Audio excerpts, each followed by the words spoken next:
Welcome to the Deep Dive. Ready for another deep dive with us today? Always excited to dive in. Today, we're going to be taking a look at Veronica Roth's Allegiant, the final book in the Divergent series, which is particularly interesting because we finally go beyond the walls and the factions, Right.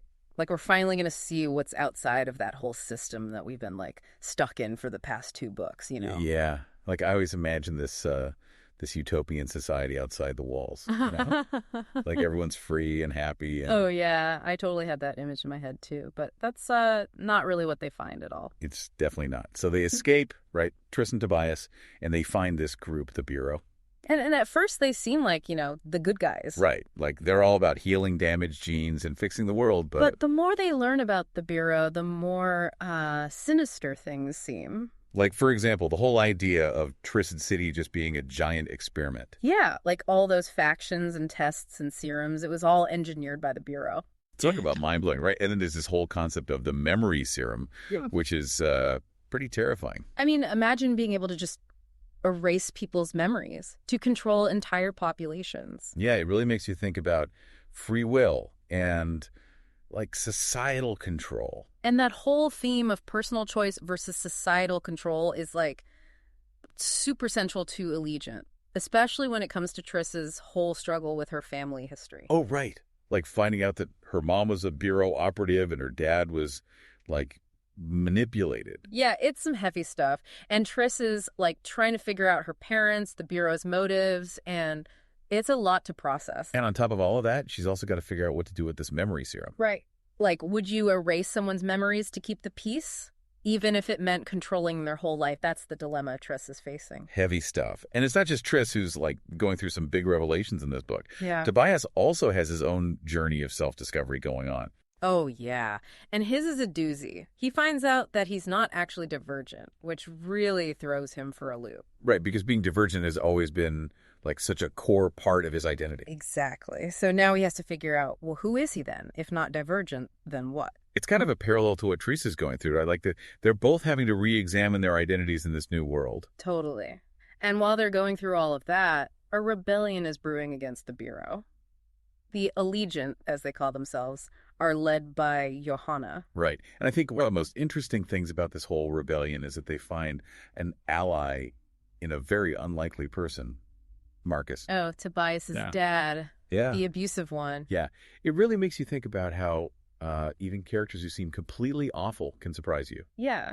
It's is anyone truly just good or evil? Or is it more complicated than that? Definitely more complicated, Yeah. especially with the introduction of this death serum. Right, which is basically a weaponized version of the memory serum. Super scary stuff. Yeah, because it can completely erase someone's consciousness. It's the ultimate form of control. Totally. And then we see the real consequences of all this fighting and conflict with what happens to Uriah. Ugh, that was rough. He gets critically injured during an attack on the Bureau compound, and it just shows how quickly things can go wrong, Yeah, it's a real reminder of the fragility of life, especially in a world like that. And also the depth of Caleb's development, because he feels so guilty for what he did in the past. He volunteers for this dangerous mission. Yeah, and we all know that mission is probably a one-way trip. Right. It's a huge turning point for him, showing how much he's grown and wants to make things right. So we have Trace grappling with this huge decision about the memory serum, and Tobias trying to figure out who he is without being divergent. And then on top of that, a rebellion is raging and people are getting hurt. And that's not even the worst of it. Oh no, it gets even more intense. Trees finds out about the Bureau's plan to totally reset this city experiment. Yeah, erase everyone's memories and start from scratch. Can you imagine? It's mind-blowing. Yeah. But it shows just how far the Bureau is willing to go to control things, Totally. And it all leads up to this huge confrontation between Triss and her mother, Evelyn, the leader of the factionless. And Triss has to make a decision. Does she use the memory serum on her own mother to stop her, or does she try something else? I know. I was so hooked at this point in the book. Me too. And it's such a powerful moment because it shows how Triss has grown throughout the series. She's not just a fighter anymore. She's a leader. And she has to make these impossible choices. Exactly. She has to decide what she believes in, what she's willing to fight for, and who she trusts. So we're left with Triss, holding the fate of the city in her hands. It's crazy how they escape one controlling system just to end up in another, right? Yeah, it's like, okay, you get away from the factions, but then you run smack into the Bureau, who's got their own brand of control going on, and they take that whole idea of genetic purity, way too far. Right. Like, the factions were obsessed with separating people based on, like, aptitude and personality, but the Bureau goes full-on eugenics mode, convinced they can solve all the world's problems through gene editing. It's like, who gave them the right to decide who's genetically damaged and who isn't? Yeah. And their whole surveillance network is next level creepy. I mean, the Dauntless had their cameras and stuff, but the Bureau is watching everything, everywhere. I know. It makes you think, are we ever truly free from being watched and analyzed these days? It's pretty unsettling. And then Tris finds her mom's journal, and like, wow, that throws a whole new wrench in the story. Yeah, those journal entries really give us a different perspective on Natalie Pryor. Like, you start to see how she ended up involved with the Bureau and the whole city experiment in the first place. And her relationship with David, the Bureau leader, is super complicated. It's kind of like history is always written by the winners, but here we get a peek behind the curtain and see things from a different point of view. But man, that whole revelation about Tobias not being divergent, talk about a rug pull. I know, right?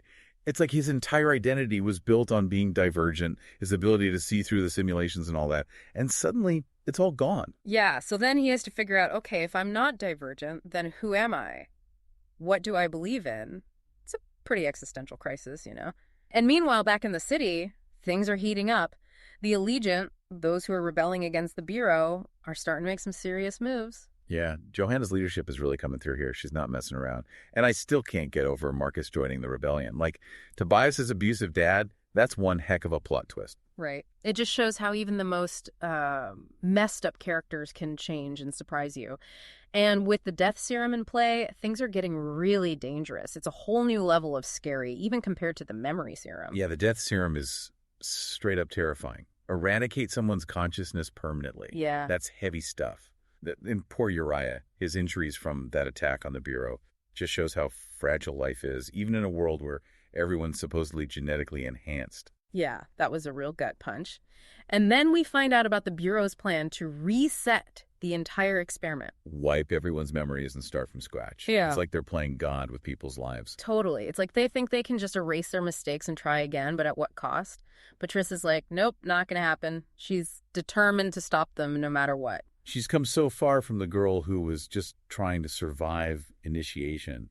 Now she's fighting for everyone's right to choose, to remember, to be who they are. Yeah, it's a huge turning point in the book. And that confrontation with her mom, Evelyn, the leader of the factionless, is just, wow. Talk about a showdown.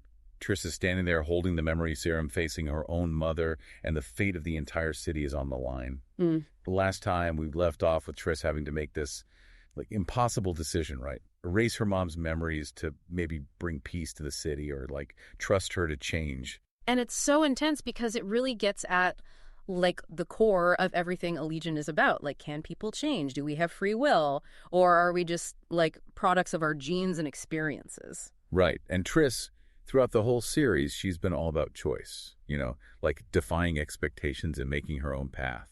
So to erase her mom's memories, even though Evelyn has done some seriously messed up stuff, it would go against everything Tris believes in. It would be like admitting that control is the only answer, that people can't be trusted to make the right choices on their own.